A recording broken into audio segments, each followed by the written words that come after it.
안녕하세요. 민승기 노무사입니다. 오늘은 실업급여 수급 과정에서 발생할 수 있는 부정수급 오해와 이를 해결한 사례를 소개해 드리겠습니다.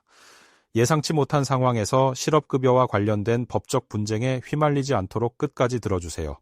의뢰인 A는 회사의 재무팀에서 근무하던 중 회사 사정으로 권고사직으로 퇴사했습니다. 권고사직에 따라 실업급여를 문제없이 신청하고 2달째 수급 중이었죠. 그런데 2달 후 자재팀 상무가 밥이나 먹자며 식사 자리에서 회사에 일이 많으니 4일 정도만 도와달라는 요청을 했습니다. 의뢰인은 상무의 부탁을 거절하기 어려워 4일 동안 자재팀 창고 정리와 수량 관리 업무를 도와주기로 했습니다.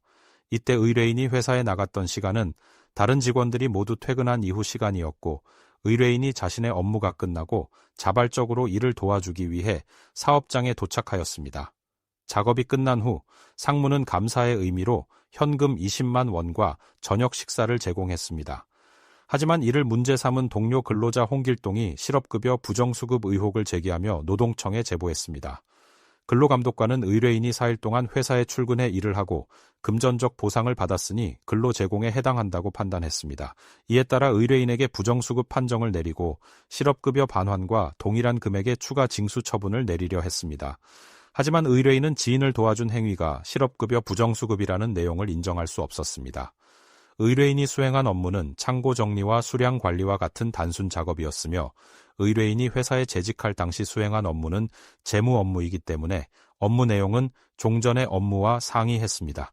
그리고 정해진 출근 시간과 퇴근 시간이 있는 것이 아니라 의뢰인은 본인의 일을 하고 남는 시간에 회사에 도착하여 일을 도와준 사실에 대한 증거도 존재합니다.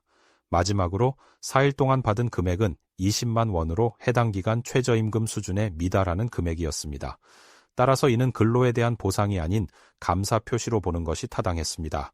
이러한 근거를 바탕으로 의뢰인은 부정수급이 아니다라고 주장했으며, 근로감독관은 부정수급 판정을 취소했습니다. 이 사례는 실업급여 수급 중 발생할 수 있는 오해와 그 해결 방안을 잘 보여줍니다. 단순한 일회성 도움이나 도움의 대가로 수고비를 받은 것인 실업인정일에 신고하는 소득으로 보기 힘듭니다. 하지만 사실관계에 따라 단순한 도움이라도 근로제공으로 볼 수 있는 경우도 존재합니다. 따라서 실업급여 수급자는 다음과 같은 점에 유의해야 합니다.